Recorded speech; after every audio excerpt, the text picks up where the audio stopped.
Welcome, listeners, to the Bug's Labyrinth, where I will guide you through the maze of secrets that make up our world. I am your host. You can call me the Bug if you must call me anything. A list of all applicable trigger warnings have been provided in the episode notes of every episode. If any topics are of any concern to you, please take care of yourself and skip this episode. We'll be right here for you next time. So, welcome to the Labyrinth. I will be your guide.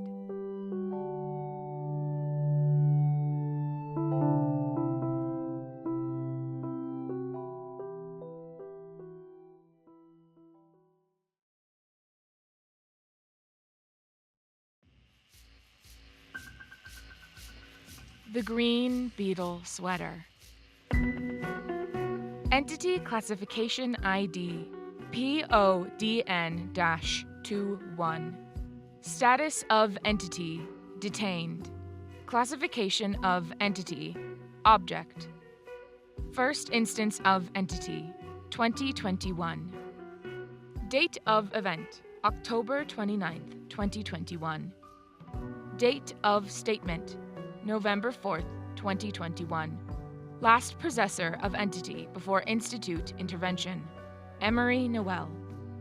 Description of entity: a green knit sweater, handmade, no markings of maker, black beetles around the base. Assumed awe, the itch.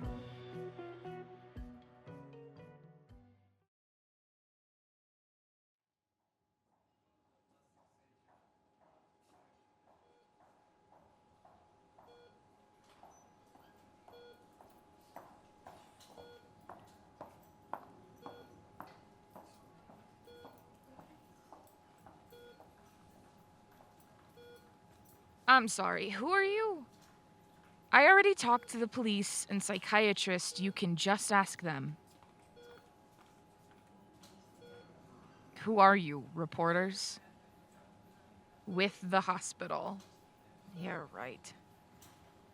All right, fine. Just don't publish this online anywhere. I get enough flack from people like you who just want to know what happened. I don't need the whole world thinking I'm a nutcase.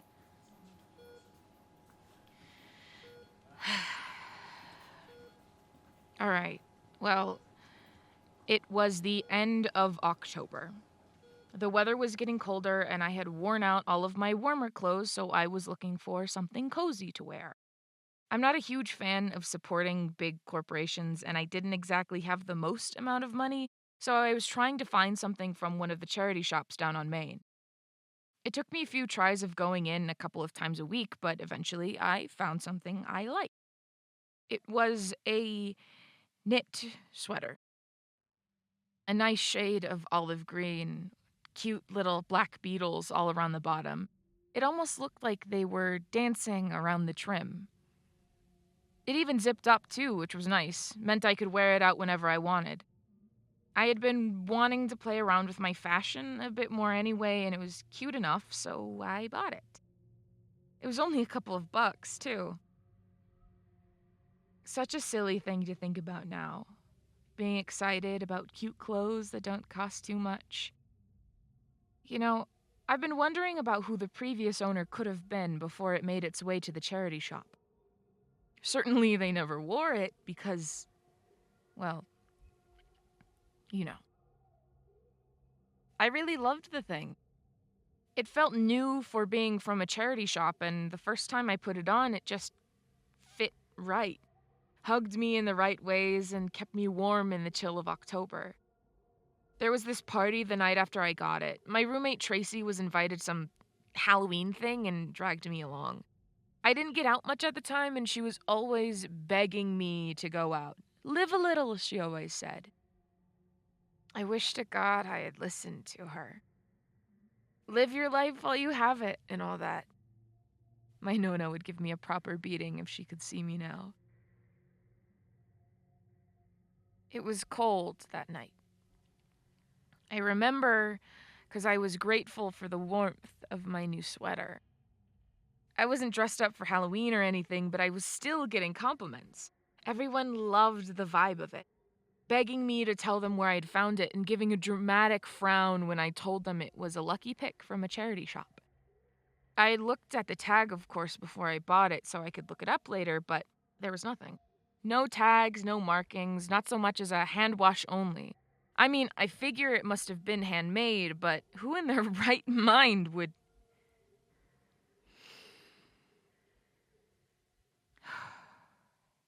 It was a good night, is all I mean to say. Good drinks, good food, good conversation, and it felt good to be out, to be part of something. University is hard on its own, so you really need those moments of connection to feel like a person. It started when I got home. Tracy went home with some guy from the party, so I made my way back to the dorm alone.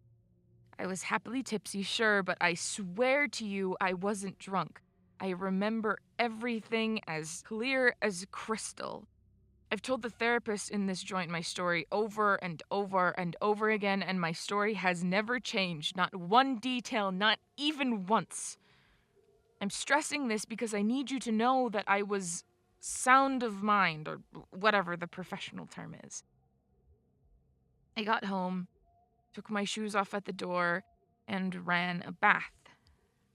I had gotten some of those dumb Halloween-themed bath bombs that I hadn't been able to use yet, and I felt like being buzzed in a warm bath would be the perfect way to end the night. The sweater was starting to feel a little scratchy on my skin over the course of the night, just in the way all sweaters do eventually, so I was excited to get it off and into the warmth of the bath. That's when I first tried to take the sweater off. But when I started to tug at where the sweater met the skin of my wrist, it stuck. Not like it was too tight, or like I wasn't pulling hard enough. The sweater was stuck. It was like someone had coated the arms in super glue, and the harder I pulled, the stronger it held on, and it hurt. It was like the fabric of the yarn had fused with my skin and held on like barbs.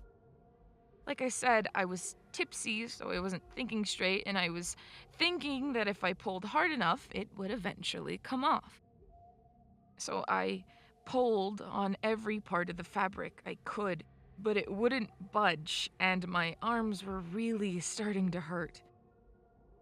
So after a while, I thought to myself, let's calm down. Surely someone spilt something at the party that I was forgetting, and it was making everything weirdly sticky. So I thought I'd just soak it off. So I turned to the bath and dunked my arms in the water. I like my baths warm, but I hadn't realized I had turned the knob too far and the water was properly steaming. So when I plunged my arms into the water, it burned. It burned like hell, much more than it should have. And I tried to stand the heat, but it was like sticking my arms into molten lava. And when I pulled my arms out, the sweater was dry.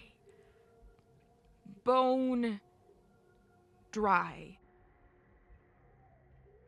My hands were red and blistered from the water, so when I got the knife out to try and cut myself free, it was hard to keep my hands from shaking. They hurt so damn bad.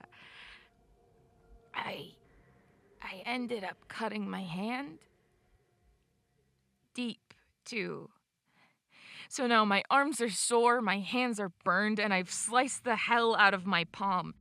There was a lot of blood, and I was so panicked and exhausted.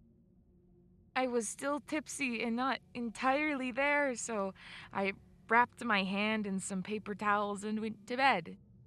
Jeans and sweater still on. Stupid, I know, but when I woke up in the morning, I was fine.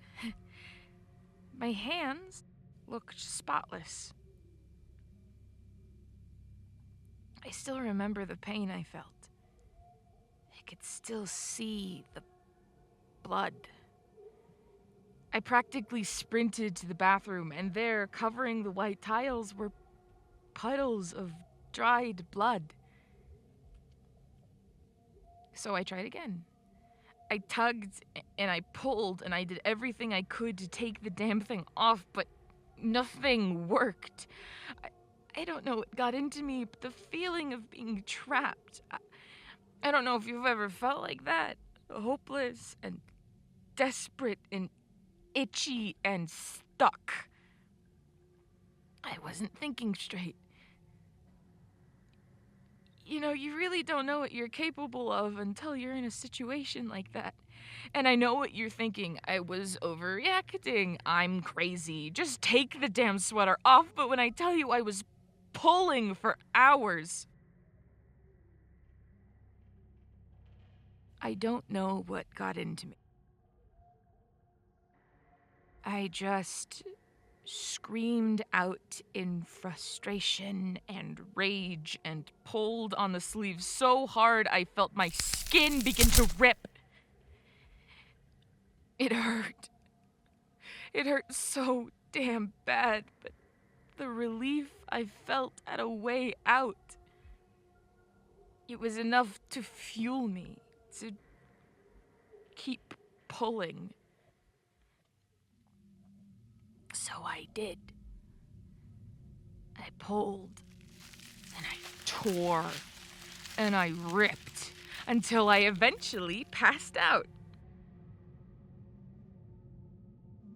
Tracy found me a few hours later. Her scream was what woke me up. There was so much blood and strands of skin. But the sweater was off. The last I saw of it before they took me away to the hospital was the sweater on the floor, still perfectly clean and new, with 2 flaps of gore-covered skin attached to the inside of each sleeve.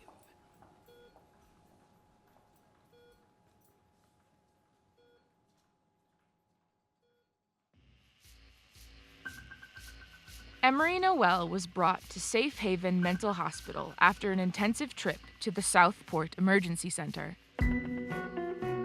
The skin on their arms reportedly ripped off from their mid-bicep to the bottom of their wrists. Entity PODN-21 was intercepted by Institute staff and heavily experimented with, resulting in 2 casualties and 3 major injuries similar to Noel. Entity PODN-21 had 4 different attempted disposals before ending in detainment in Block O, Cell 3042.